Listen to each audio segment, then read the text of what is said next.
about God's plan. ಇವತ್ತು ನಾನು ದೇವರ ಯೋಜನೆ ಬಗ್ಗೆ ಮಾತನಾಡುವುದಕ್ಕಿದ್ದೇನೆ. As we all know, God is having a special plan on all of us. ನಮಗೆ ಗೊತ್ತಿರುವ ಹಾಗೆ ದೇವರಿಗೆ ನಮ್ಮ ಮೇಲೆ ಒಂದು ಯೋಜನೆ ಇದೆ. Do you all know that? ನಿಮಗೆಲ್ಲ ಗೊತ್ತಾದು ದೇವರಿಗೆ ನಮ್ಮ ಮೇಲೆ ಒಂದು ಯೋಜನೆ ಇದೆ ಎಂದು. Special plan. ವಿಶೇಷವಾದ ಯೋಜನೆ. But sometimes what happen is, ಆದರೆ ಕೆಲವು ಸಾರಿ ಏನಾಗುತ್ತೆ ಎಂದರೆ we work on our schedule, but we have to understand that ಆದ್ರೆ ನಾವು ಅದನ್ನು ತಿಳಿದುಕೊಳ್ಳಬೇಕು. God is in our work. ದೇವರು ನಾವು ಮಾಡುವ ಕೆಲಸದಲ್ಲಿದ್ದಾನೆ. That's okay even if it takes like 1 year gap or 2 months or 1 month or 1 week. ನಾವು 1 ವರ್ಷ 1 ತಿಂಗಳು 2 ತಿಂಗಳು ನಾವು ಗ್ಯಾಪ್ ತಗೊಂಡ್ರು ಪರವಾಗಿಲ್ಲ. We have to wait on God's plan. ನಾವು ದೇವರ ಯೋಜನೆಗೆ ಕಾದಿರಬೇಕು. We can see one person in the Bible. ನಾವು ಒಂದು ಮನುಷ್ಯನನ್ನು ಸತ್ಯವೇದದಲ್ಲಿ ನೋಡಬಹುದು.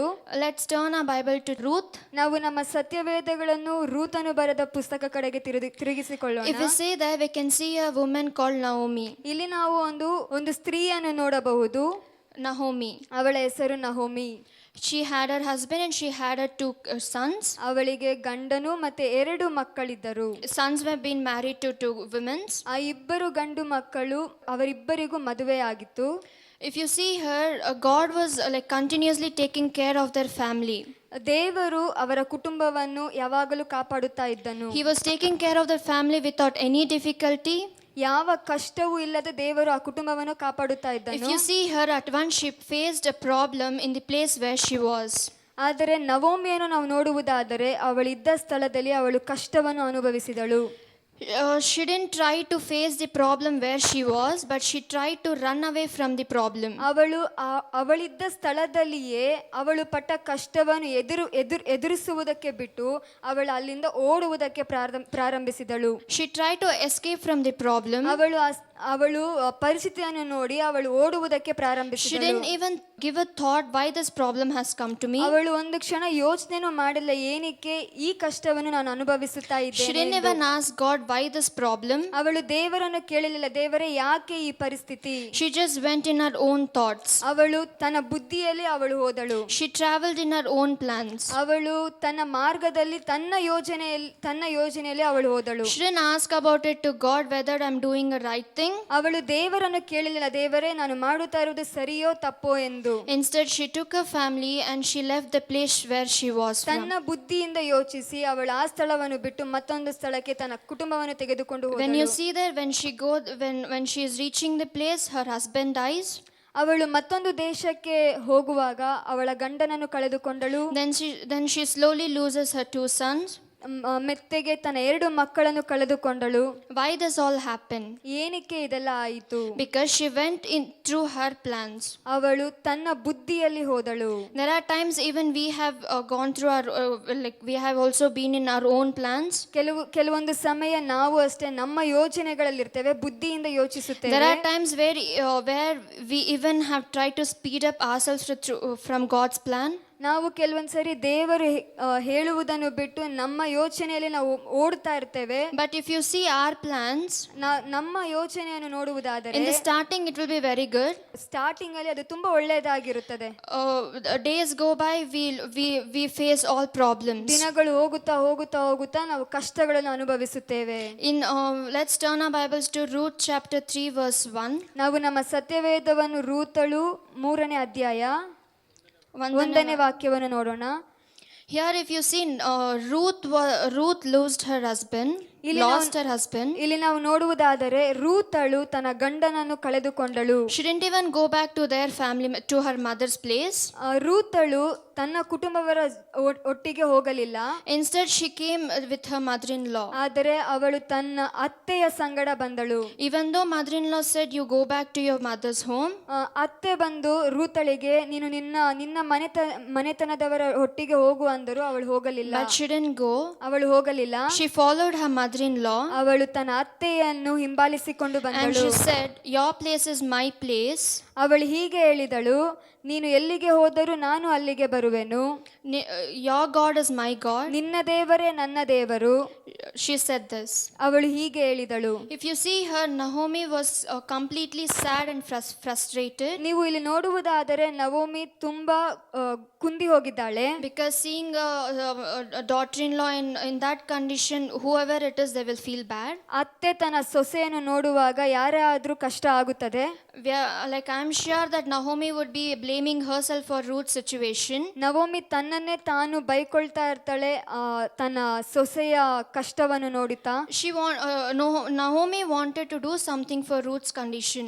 ನವೋಮಿಗೆ ರೂತಳ ಜೀವನವನ್ನು ಬದಲಾಯಿಸಬೇಕೆಂಬ ಆಸೆ ಇತ್ತು. Because Naomi loved Ruth that much. ಯಾಕಂದರೆ ನವೋಮಿ ರೂತಳನ್ನು ತುಂಬಾ ಪ್ರೀತಿಸಿದಳು. You know what? At times we try to take over things from God. ಕೆಲವೊಂದು ಸಾರಿ ನಾವು ದೇವರನ್ನು ಬಿಟ್ಟು ನಮ್ಮ ಯೋಚನೆಗಳಲ್ಲಿ ನಾವು ಯೋಚಿಸುತ್ತೇವೆ. We should understand one thing. ನಾವು ಒಂದೇ ಒಂದನ್ನು ತಿಳಿದುಕೊಳ್ಳಬೇಕು. Satan's main tactic is ಸೈತಾನನ ಮುಖ್ಯವಾದ ಒಂದು ಆಯುಧ ಎಂದರೆ to distract us from God's plan. ನಮ್ಮನ್ನು ದೇವರ ಯೋಜನೆಗಳಿಂದ ಬೇರ್ಪಡಿಸುವುದು. He will come in many ways to distract us from God. ಆತನು ಅನೇಕ ಮಾರ್ಗಗಳಲ್ಲಿ ಬರುತ್ತಾನೆ ನಮ್ಮನ್ನು ದೇವರಿಂದ ದೂರ ಮಾಡುವುದಕ್ಕೆ. He may come through worldly things, or he may come through people with our closed ones. ಆತನು ಲೋಕದ ರೀತಿಯಾಗಿ ಬರಬಹುದು, ಇಲ್ಲ ಅಂದ್ರೆ ನಮ್ಮ ಹತ್ತಿರವಾದ ಜನರ ಮೂಲಕ ಬರಬಹುದು. And people are so sensitive that they get distracted from God listening to other words. ಜನರು ತುಂಬಾ ಸೆನ್ಸಿಟಿವ್, ಕೆಲವೊಂದ್ಸರಿ ನಾವು ಬಿದ್ದೋಗುತ್ತೇವೆ. We shouldn't give a space for Satan to distract us from God. ನಾವು ಶತ್ರುವಿಗೆ ನಮ್ಮ ಯೋಜನೆಯನ್ನು ಕೊಡಬಾರದು. For that like pastor was telling, we should always be into God. ಸೇವಕರು ಹೇಳುವ ರೀತಿಯಾಗಿ ನಾವು ಯಾವಾಗಲೂ ದೇವರೊಟ್ಟಿಗೆ ಇರಬೇಕು. When we keep reading Bible, when we keep praying, ನಾವು ಸತ್ಯವೇದವನ್ನು ಓದುವಾಗ, ನಾವು ಪ್ರಾರ್ಥನೆಯನ್ನು ಮಾಡುವಾಗ, Satan can't come near us. He may work far from us, but he can't near us. ಶತ್ರು ನಮ್ಮ ಹತ್ರ ಬರುವುದಕ್ಕೆ ಆಗುವುದಿಲ್ಲ. ಅವನು ದೂರದಿಂದ ಅವನ ಕಾರ್ಯಗಳನ್ನು ಮಾಡಬಹುದು. When we see all the things here, ನಾವಿಲ್ಲಿ ಎಲ್ಲಾ ಕಾರ್ಯಗಳನ್ನು ನೋಡುವುದಾದರೆ, when Naomi went on her own things, Naomi ತನ್ನ ಯೋಜನೆಯಲ್ಲಿ ಹೋಗುವಾಗ everything was a disaster. ಎಲ್ಲವೂ ಶೂನ್ಯವಾಗಿತ್ತು. Nothing worked on. ಯಾವುದು ಕೆಲಸ ಮಾಡಲಿಲ್ಲ. Instead she was losing everyone who were with her. ಅವಳ ಬುದ್ಧಿಯಲ್ಲಿ ಹೋಗುವಾಗ ಅವಳು ಎಲ್ಲವನ್ನು ಕಳೆದುಕೊಳ್ಳುತ್ತಾ ಇದ್ದಳು. But still God didn't leave them. ಆದರೂ ದೇವರು ಅವಳನ್ನು ಬಿಡಲಿಲ್ಲ. God just gave them an opportunity. ದೇವರು ಒಂದು ಅವಕಾಶವನ್ನು ಕೊಟ್ಟರು. God provided them everything. ದೇವರು ಅವಳಿಗೆ ಎಲ್ಲವನ್ನು ಒದಗಿಸಿಕೊಟ್ಟರು. Even though Naomi was disobedient, Naomi ಅವಿಧೇಯಳಾಗಿದ್ದಳು, but he still provided things for them. ಆದರೂ ದೇವರು ಅವಳಿಗೆ ಎಲ್ಲವನ್ನು ಒದಗಿಸಿಕೊಟ್ಟನು. Sometimes it may be late God doing things for us. ಸ್ವಲ್ಪ ಸಮಯ ನಮ್ಮ ದೇವರು ನಮಗೆ ಮಾಡುವ ಕೆಲಸಗಳು ತಡೆಯಾಗಿರಬಹುದು. It's okay even if it takes years or months or weeks or one day or 2 days, anything. ಪರವಾಗಿಲ್ಲ, ಅದು ತುಂಬಾ ವರ್ಷಗಳು, ತಿಂಗಳುಗಳು, ದಿನಗಳು ತೆಗೆದುಕೊಂಡರೂ ಅದು ಪರವಾಗಿಲ್ಲ. All we have to do is be obedient and to sit in God patiently. ನಾವೇನು ಮಾಡಬೇಕೆಂದರೆ ದೇವರ ಮುಂದೆ ವಿಧೇಯತ್ವ ಉಳ್ಳವರಾಗಿ, ತಾಳ್ಮೆ ಉಳ್ಳವರಾಗಿರಬೇಕು. God loves us so much. ದೇವರು ನಮ್ಮನ್ನು ತುಂಬಾ ಪ್ರೀತಿಸುತ್ತಾನೆ. That he wants us to be successful in everything what we do. ನಾವು ಮಾಡುವ ಎಲ್ಲಾ ಪ್ರಯತ್ನಗಳಲ್ಲಿ ನಾವು ಸಫಲವಾಗಬೇಕು. For that first thing we need to be into God's hand. ಅದಕ್ಕೆ ಮೊದಲನೇದಾಗಿ ನಾವು ದೇವರ ಕರಗಳಲ್ಲಿ ಇರಬೇಕು. We have to be obedient to his words and to his plans. ನಾವು ದೇವರ ಯೋಜನೆಗಳಿಗೆ ಮತ್ತೆ ದೇವರಿಗೆ ವಿಧೇಯರಾಗಿರಬೇಕು. If we try running from his plans, ನಾವು ಆತನಿಟ್ಟಿರುವ ಯೋಜನೆಗಳಿಂದ ನಾವು ಓಡುವುದಕ್ಕೆ ಪ್ರಾರಂಭಿಸಿದರೆ our life will be a failure. ನಮ್ಮ ಜೀವನ ಒಂದು ಶೂನ್ಯವಾಗಿರುತ್ತದೆ. Even it's okay even it is a small job. ಅದು ಸಣ್ಣ ಕೆಲಸವಾಗಿದ್ದರೂ ಪರವಾಗಿಲ್ಲ. It's okay even if it is sweeping work. ಅದು ಕಸ ಗುಡಿಸುವ ಕೆಲಸವಾಗಿದ್ದರೂ ಪರವಾಗಿಲ್ಲ. It's okay even you're going to a big campus to pray or lead a worship or anything. ನಾವು ದೊಡ್ಡ ಪ್ರಾರ್ಥನೆಗಳಿಗೆ ಹೋದರೂ ಪರವಾಗಿಲ್ಲ. We have to first sit in God's presence and ask God, is this your plan? ನಾವು ಮೊದಲನೇದಾಗಿ ದೇವರ ಸಮ್ಮುಖದಲ್ಲಿ ಕೂತ್ಕೊಂಡು ಕೇಳಬೇಕು, ದೇವರೇ ಇದು ನಿನ್ನ ಯೋಜನೆಯಾ? Is this your will for me to go there? ಇದು ನಿನ್ನ ಚಿತ್ತವಾ ನಾನು ಅಲ್ಲಿಗೆ ಹೋಗಬೇಕು ಎಂದು? Is this your will for me to do this work? ಇದು ನಿನ್ನ ಚಿತ್ತವಾ ನಾನು ಈ ಕೆಲಸ ಮಾಡಬೇಕೆಂದು? Even if it is sweeping work or something, if you don't go according to God's plan, ಏನೇ ಕೆಲಸವಾಗಿರಬಹುದು, ಕಸ ಗುಡಿಸುವ ಕೆಲಸವಾಗಿದ್ದರೂ ದೇವರ ಯೋಜನೆಗೆ ನಾವು ಹೋಗದೆ ಹೋದರೆ I'm sure our life or our what the thing what we are gonna do is really a failure. ನಾವು ಏನೇ ಮಾಡಿದರೂ ಅದು ಶೂನ್ಯವಾಗಿರುತ್ತದೆ. See, God does punishes when we do something wrong. ದೇವರು ನಾವು ತಪ್ಪು ಮಾಡುವಾಗ ದೇವರು ನಮಗೆ ಶಿಕ್ಷಿಸುತ್ತಾನೆ. The same way God told us, ಅದೇ ರೀತಿಯಾಗಿ ದೇವರು ಹೇಳಿದ್ದಾನೆ, God punishes those whom he loves. ದೇವರು ಯಾರನ್ನು ಪ್ರೀತಿಸುತ್ತಾನೋ ಅವರನ್ನು He ಶಿಕ್ಷಿಸುತ್ತಾನೆ. also said he can change the bad situation to the good ones. ಆತನು ಹೀಗೆ ಹೇಳಿದ್ದಾನೆ, ಎಲ್ಲ ಕೆಟ್ಟ ಸ್ಥಿತಿಗಳನ್ನು ಆತನು ಒಳ್ಳೆಯ ಸ್ಥಿತಿಗಳಾಗಿ ಮಾರ್ಪಡಿಸುತ್ತಾನೆ. Okay, when we see, let's see Proverbs 19 verse 21. ನಾವು ಜ್ಞಾನೋಕ್ತಿಗಳು 19ನೇ ಅಧ್ಯಾಯ 11ನೇ ವಾಕ್ಯವನ್ನು ನೋಡೋಣ. Many are the plans in the mind of a man, but it is the purpose of the Lord that will stand. 19:21 ಮನುಷ್ಯನ ಮನಸ್ಸಿನಲ್ಲಿ ಅನೇಕ ಸಂಕಲ್ಪಗಳಿವೆ, ಯೆಹೋವನ ಸಂಕಲ್ಪವೇ ಈಡೇರುವುದು. Once we are the children of God, ನಾವು ದೇವರ ಮಕ್ಕಳಾಗಿದ್ದರೆ we have to walk in his likeness. ನಾವು ಆತನ ಮಾರ್ಗದಲ್ಲಿ ನಡೆಯಬೇಕು. Everything we do, we have to ask his permission. ನಾವೇನೇ ಮಾಡಬೇಕಾದರೂ ಆತನನ್ನು ಕೇಳಿ ನಾವು ಮಾಡಬೇಕು. When we don't do that, ನಾವು ಅದನ್ನು ಮಾಡದೇ ಇರುವಾಗ, okay, if without God's will in that, if we go to a cottage prayer, ದೇವರ ಚಿತ್ತವಿಲ್ಲದೆ ನಾವು ಯಾವುದಾದರೂ ಕಾಟೇಜ್ ಪ್ರೇಯರ್ಗೆ ಹೋದರೆ will God lead us there? ದೇವರು ನಮ್ಮನ್ನು ಅಲ್ಲಿ ನಡೆಸುತ್ತಾನಾ? Or it will be a man's mind? ಇಲ್ಲ, ಅದು ಮನುಷ್ಯರ ಬುದ್ಧಿಯಾಗಿರುತ್ತದಾ? So everything we do, even if it is a small thing, even if we want to go to a hospital, anywhere we have to ask God, is this your will? ನಾವೇನೇ ಮಾಡಿದರೂ ನಮ್ಮ ಜೀವನದಲ್ಲಿ ನಾವು ಏನೇ ಒಂದು ಹೆಜ್ಜೆ ಇಡಬೇಕಾದರೂ ನಾವು ಕೇಳಬೇಕು, ದೇವರೇ ಇದು ನಿನ್ನ ಚಿತ್ತವಾ? Because if we see in Jeremiah 29:11, ನಾವು ಜೆರೆಮಾಯ ಪ್ರವಾದನೆಯ ಗ್ರಂಥ 21:11 ನೋಡಿದರೆ, For I know the plans I have for you, declares the Lord. So see, it is God who named us even when before we were formed in the womb. ತಾಯಿಯ ಗರ್ಭದಲ್ಲಿ ನಾವು ರೂಪುಗೊಳ್ಳುವುದಕ್ಕಿಂತ ಮುಂಚೆಯೇ ದೇವರು ನಮ್ಮನ್ನು ಕರೆದನು. From the time we were formed in the mother's womb, he has got a special plan for all of us. ನಾವು ತಾಯಿಯ ಗರ್ಭದಲ್ಲಿ ರೂಪುಗೊಳ್ಳುವುದಕ್ಕಿಂತ ಮುಂಚೆಯೇ ಆತನಿಗೆ ನಮ್ಮ ಮೇಲೆ ವಿಶೇಷವಾದ ಯೋಜನೆಗಳಿದೆ. We all have to understand one thing. ನಾವು ಒಂದೇ ಒಂದನ್ನು ತಿಳಿದುಕೊಳ್ಳಬೇಕು. How much ever planners are thinking, ನಾವು ನಮ್ಮ ಯೋಚನೆಯಲ್ಲಿ ನಾವೇನೇ ಯೋಚಿಸಬಹುದು, we have to know that ನಾವು ಒಂದನ್ನು ತಿಳಿದುಕೊಳ್ಳಬೇಕು, we are his children, ನಾವು ಆತನ ಮಕ್ಕಳು, and he is our father. ಆತನು ನಮ್ಮ ತಂದೆ. See, now my father knew what he had to do for me. ನನ್ನ ತಂದೆಗೆ ನನ್ನ ಜೀವನದಲ್ಲಿ ಏನ್ ಮಾಡಬೇಕೆಂದು ನನ್ನ ತಂದೆಗೆ ಗೊತ್ತಿತ್ತು. Everything, it was his plan. ಎಲ್ಲವೂ ಅದು ಆತನ ಯೋಜನೆಯಾಗಿತ್ತು. It was his plan. Where should I study?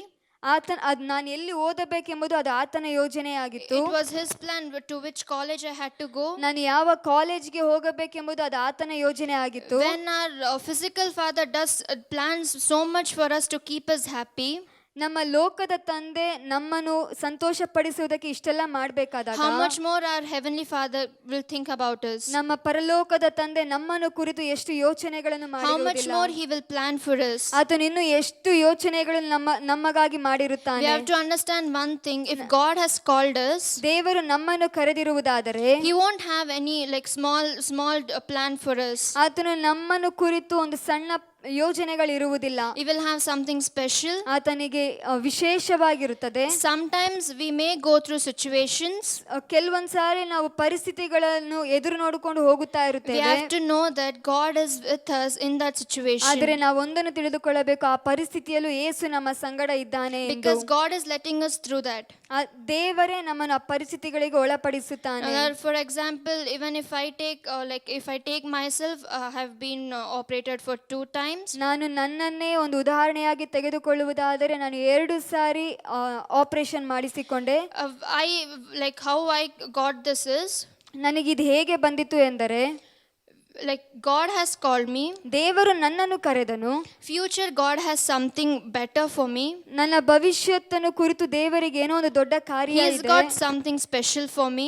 ನನ್ನ ಕುರಿತು ಒಂದು ವಿಶೇಷವಾದ ಕಾರ್ಯ ಇದೆ. So when we are going through some bad situation, we have to understand that in future we have something great. ಅದೇ ನಾವು ಕಷ್ಟದ ಮಾರ್ಗದಲ್ಲಿ ಹಾದು ಹೋಗುವಾಗ ನಾವು ಒಂದನ್ನು ತಿಳಿದುಕೊಳ್ಳಬೇಕು, ನಮ್ಮ ಭವಿಷ್ಯದಲ್ಲಿ ದೇವರಿಗೆ ಏನೋ ಒಂದು ದೊಡ್ಡದು ನಮ್ಮ ಮೂಲಕ ಆಗಬೇಕಾಗಿದೆ. Amen.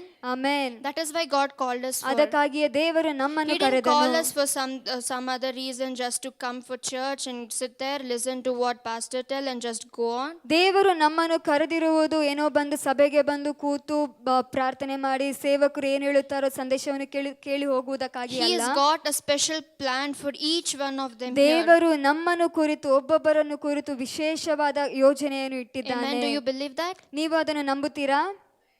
It's so even if it is small, even if it is like small person, small kid, or if it is an old person, God has got a special plan for them. ಅದು ಸಣ್ಣ ಮಗುವಾಗಿದ್ದರೂ ಸರಿ, ವಯಸ್ಸಾದವರಾಗಿದ್ದರೂ ಸರಿ, ದೇವರಿಗೆ ಪ್ರತಿಯೊಬ್ಬರನ್ನು ಕುರಿತು ಒಂದು ವಿಶೇಷವಾದ ಯೋಜನೆ ಇದೆ. Instead of, all we have to do is, instead of going on in our own plans, ನಾವು ಮಾಡಬೇಕಾದದ್ದೇನೆಂದರೆ ನಾವು ನಮ್ಮ ಯೋಚನೆಗಳಿಗೆ ನಮ್ಮ ಬುದ್ಧಿಯಿಂದ ಹೋಗುವುದನ್ನು ಬಿಟ್ಟು we have to walk in God's plan. ನಾವು ದೇವರ ಮಾರ್ಗದಲ್ಲಿ ದೇವರ ಯೋಜನೆಯಲ್ಲಿ ನಡೆಯಬೇಕು. Then our life will be a successful life. ಆಗ ನಮ್ಮ ಜೀವನ ಒಂದು ಸಫಲವಾಗಿರುತ್ತದೆ. It will be a victorious life. ಅದು ಒಂದು ಜಯಕರವಾದ ಜೀವನವಾಗಿರುತ್ತದೆ. Okay, even if you are searching for a house, for example, you are searching for a rent house or lease house. ಉದಾಹರಣೆಯಾಗಿ ನಾವು ರೆಂಟ್ಗೋ ಇಲ್ಲ ಲೀಸ್ಗೋ ನಾವು ಒಂದು ಮನೆಯನ್ನು ಹುಡುಕುತ್ತಾ ಇರುವುದಾದರೆ, we have to go into the God's presence and ask God, which house have you kept for me? ನಾವು ದೇವರ ಸಮ್ಮುಖಕ್ಕೆ ಹೋಗಿ ಮೊದಲು ದೇವರನ್ನು ಕೇಳಬೇಕು, ದೇವರೇ ನೀನು ಯಾವ ಮನೆಯನ್ನು ನನಗಾಗಿ ಇಟ್ಟಿದೀಯಾ ಎಂದು. For sure God will show you. ಖಂಡಿತವಾಗಿಯೂ ದೇವರು ನಿಮಗೆ ಅದನ್ನು The ತೋರಿಸುತ್ತಾನೆ. same thing happened with pastor. ಇದು ಇದೇ ರೀತಿಯ ಇದೇ ತರ ಸೇವಕರಿಗೂ ಆಗಿತ್ತು. The house we are living now, ನಾವು ಈಗ ವಾಸವಾಗುತ್ತಾ ಇರುವ ಮನೆಯಲ್ಲಿ 5-6 years back he didn't have money. 5-6 ವರ್ಷ ಯಾವ ಹಣವೂ ಇರಲಿಲ್ಲ. I guess he had 5,000 rupees in his pocket. ನಾನು ಅನ್ಕೊಂತೇನೆ ಅವರ ಜೇಬಿನಲ್ಲಿ ಬರೀ 5,000 ಇತ್ತು He ಎಂದು. just went inside that house and he felt God's presence there. ಅವರು ಆ ಮನೆಯೊಳಗೆ ಹೋಗಿ ಅವರ ದೇವರ ಸಾನ್ನಿಧ್ಯವನ್ನು ಅನುಭವಿಸಿದರು. He didn't give a second thought. ಅವರು ಎರಡನೇ ಯೋಚನೆಯನ್ನು ಕೊಡಲಿಲ್ಲ. Okay, let me come and ask my family members. He didn't do that. ನಾನು ಬಂದು ನನ್ನ ಕುಟುಂಬದವರಿಗೆ ಹಂಚಿಕೊಳ್ಳುತ್ತೇನೆ ಎಂದು ಅವರು ಆ ರೀತಿ He ಮಾಡಲಿಲ್ಲ. just took that money and gave it to the person there. ಅವರು ಆ ಹಣವನ್ನು ತೆಗೆದುಕೊಂಡು ಅಲ್ಲಿದ್ದ ಮನುಷ್ಯರಿಗೆ ಕೊಟ್ಟರು. If I have been inspired my dad a lot. ನಾನು ನನ್ನ ತಂದೆಯನ್ನು ನೋಡಿ ನಾನು ಪ್ರೋತ್ಸಾಹಗೊಂಡಿದ್ದೇನೆ. In everything he do. ಅವರು ತಂದೆ ಮಾಡುವ ಎಲ್ಲಾ ಕಾರ್ಯಗಳಲ್ಲಿಯೂ, even if it is a small cottage prayer, ಅದೊಂದು ಚಿಕ್ಕ ಮನೆಯ ಕೂಟವಾಗಿದ್ದರು, he will feel that God presence, like he will feel that God's presence. Should I go to that house? ಅವರು ಕಾಲು ಇಟ್ಟಾಗ ದೇವರ ಪ್ರಸನ್ನತೆಯನ್ನು ಅನುಭವಿಸುತ್ತಾರೆ, ನಾನು ಈ ಮನೆಗೆ ಹೋಗಬೇಕಾ ಎಂದು. If we don't feel that presence or God's will there, ಅವರು ಆ ಮನೆಯಲ್ಲಿ ದೇವರ ಪ್ರಸನ್ನತೆಯನ್ನು ಅನುಭವಿಸಲಿಲ್ಲ ಅಂದರೆ he'll tell something and skip from that prayer. ಅವರು ಅಲ್ಲಿಂದ ಏನಾದರೂ ಹೇಳಿ ಅಲ್ಲಿಂದ ಎಸ್ಕೇಪ್ ಆಗಕ್ಕೆ ಟ್ರೈ ಮಾಡ್ತಾರೆ. Every small thing, or whether to do anything, ಏನೇ ಮಾಡಬೇಕಾದರೂ he will first ask God's plan. ತಂದೆ ಫಸ್ಟ್ ದೇವರ ಯೋಜನೆ, ದೇವರೇ ನಿನ್ನ ಚಿತ್ತ ಏನು ಎಂದು ಅವರು ಕೇಳುತ್ತಾರೆ. Even we have to be like the same way. ಇವನು ನಾವು ಅಷ್ಟೇ ಅದೇ ರೀತಿಯಾಗಿರಬೇಕು. Even if you see New Testament, ನಾವು ಹೊಸ ಒಡಂಬಡಿಕೆಯಲ್ಲಿ ನೋಡಿದರೆ Jesus was following his father. Whatever his father said him to do, ಯೇಸು ಕ್ರಿಸ್ತನು ತನ್ನ ತಂದೆ ಏನೇ ಹೇಳಿದರೂ ಅದನ್ನು ಮಾಡುತ್ತಾರೆ. Before Jesus come to this world, he knew everything what he's going to face in this world. ಯೇಸು ಕ್ರಿಸ್ತನು ಈ ಲೋಕಕ್ಕೆ ಬರುವುದಕ್ಕಿಂತ ಮುಂಚೆ ತಂದೆಯಾದ ದೇವರಿಗೆ ಎಲ್ಲವೂ ಗೊತ್ತಿತ್ತು ಈ ಲೋಕದಲ್ಲಿ ಏನು ನಡೆಯುತ್ತದೆ ಎಂದು. He's going to be insulted by the people. ಯೇಸು ಕ್ರಿಸ್ತನು ಈ ಲೋಕದಲ್ಲಿ ಹೀಯಾಳಿಸಲ್ಪಡುತ್ತಾನೆ. He knew that he is going to be crucified. ಆತನು ಶಿಲುಬೆಯಲ್ಲಿ ನೇತಾಕಲ್ಪಡುತ್ತಾನೆ. He knew everything what was God's Father's plan. ತಂದೆಯಾದ ದೇವರಿಗೆ ಯೇಸು ಕ್ರಿಸ್ತನ ಬಗ್ಗೆ ಎಲ್ಲವೂ ತಿಳಿದಿತ್ತು. He was waiting for God's plan in Jesus' life. ಆದರೆ ತಂದೆಯಾದ ದೇವರು ಯೇಸು ಕ್ರಿಸ್ತನ ಜೀವನದಲ್ಲಿ ತನ್ನ ಯೋಜನೆಗಳನ್ನು ನೋಡುವುದಕ್ಕೆ ಇದ್ದನು. Even after knowing everything what happens after what happens to Jesus when he comes to the world, ತಂದೆಯಾದ ದೇವರಿಗೆ ಯೇಸು ಕ್ರಿಸ್ತನು ಈ ಲೋಕಕ್ಕೆ ಬರುವಾಗ ಏನೆಲ್ಲ ನಡೀತದೆ ಅಂತ ಅವರಿಗೆ ಗೊತ್ತಿದ್ದರೂ he ಸಹ didn't question his father, no, why should I do this? ಆದರೆ ದೇವರು ಪ್ರಶ್ನೆ ಮಾಡಲಿಲ್ಲ, ದೇವರೇ ನಾನು ಯಾಕೆ ಇದನ್ನು ಮಾಡಬೇಕು ಎಂದು. He didn't tell anything, but he submitted himself for God's plan. ಆದರೆ ಅವರು ಏನನ್ನು ಪ್ರಶ್ನೆ ಮಾಡದೆ ತನ್ನನ್ನೇ ತಾನು ತಾಳ್ಮೆಯಿಂದ ಒಪ್ಪಿಸಿಕೊಟ್ಟರು. Even we have to be like Jesus. ನಾವು ಸಹ ಯೇಸು ಕ್ರಿಸ್ತನ ಹಾಗೆ ನಾವಿರಬೇಕು. We have to understand one thing: a Christian life is not a cakewalk. ನಾವು ಒಂದನ್ನು ಅರ್ಥ ಮಾಡಿಕೊಳ್ಳಬೇಕು, ಕ್ರೈಸ್ತರ ಜೀವನ ಸುಲಭವಾದ ಜೀವನವಲ್ಲ.